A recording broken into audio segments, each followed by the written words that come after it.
January 6, 2021.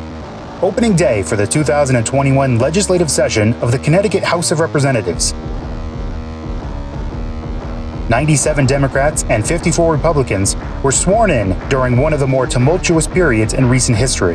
The duties of the office of State Representative and the high office of Speaker of the House of Representatives to the best of your abilities, to help you God. I do. Veteran lawmakers Matt Ritter and Jason Rojas took the reins as Speaker and Majority Leader of the new administration, facing down a public health crisis and economic recovery, along with equity and racial justice concerns in the wake of the murder of George Floyd. Under guidance provided by the CDC and the Department of Public Health, the Connecticut Capitol Complex underwent a transformation as the once bustling hub of meetings and public hearings moved online. State representatives attended hybrid legislative sessions, voting from their portals and speaking with masks on from their seats in the chamber. Zoom is working for public testimony, in my opinion. So, yes, there is different access, but to say there's no access, I think you've seen it with the public hearings. There's a lot of access for individuals. It makes things harder. It's interesting, though, and I think we're all adapting literally every day.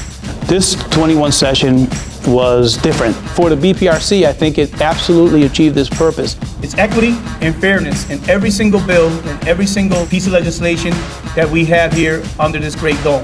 In COVID-19 relief reform. Racism is deeply embedded throughout our systems, policies, and culture.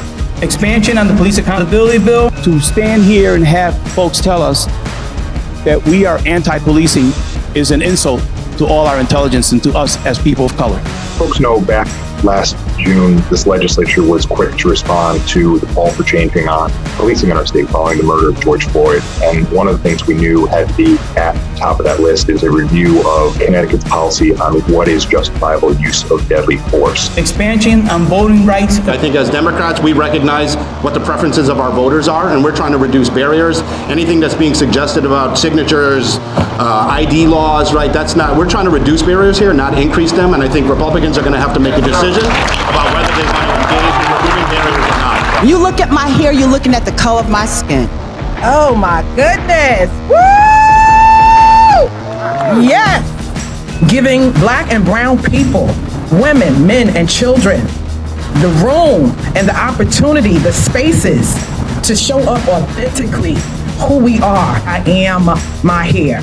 During a year which saw election integrity under attack in the nation's capital, the beating heart of democracy grew stronger in Connecticut as the House passed resolutions for early and absentee voting to place the decision on the ballot for voters to decide.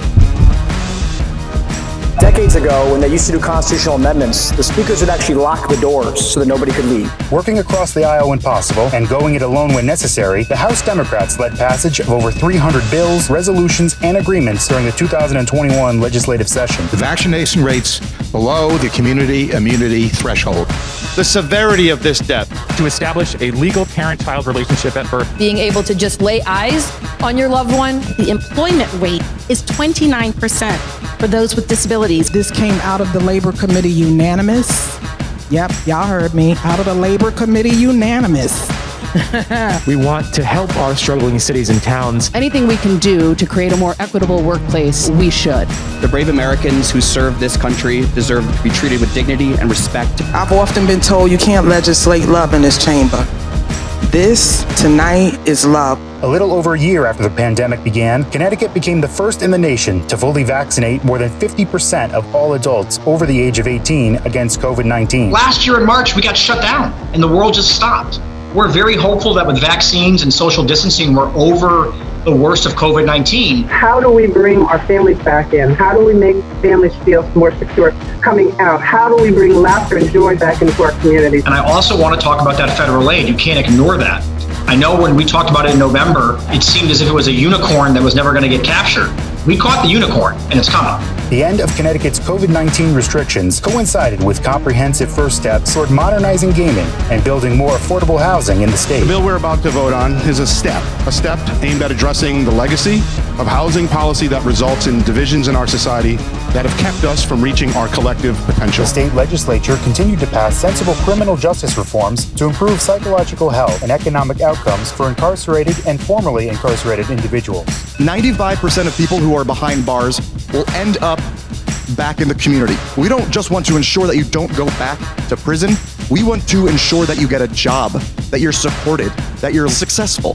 Behind the scenes, budget negotiations continued with an emphasis on equity. You have the same negative outcomes happening to individuals who happen to be people who live in urban areas, often people of color. And so whether it's healthcare statistics, whether it's employment issues, you can just look at numbers. And so when you talk about equity, it's about how do we improve those numbers so that the folks who live in Simsbury and who live in Hartford are more equalized on things that when you just blindly evaluate it should be equal. On the next to last day of session, the House of Representatives passed a bipartisan state budget. There's a $3.5 billion rainy day fund. We're depositing $1 billion to prepay long-term liabilities. I want you to know I've been here 20 years and I got a good track record of telling you this is the best budget I have ever seen. This budget is done. It is there. It delivers for the people of the state of Connecticut, and it delivers moderates and liberals to vote for it, who have all made sacrifices and compromises.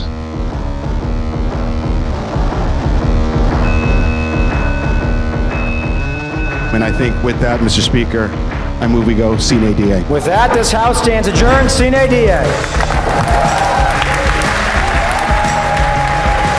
Optimism abounds.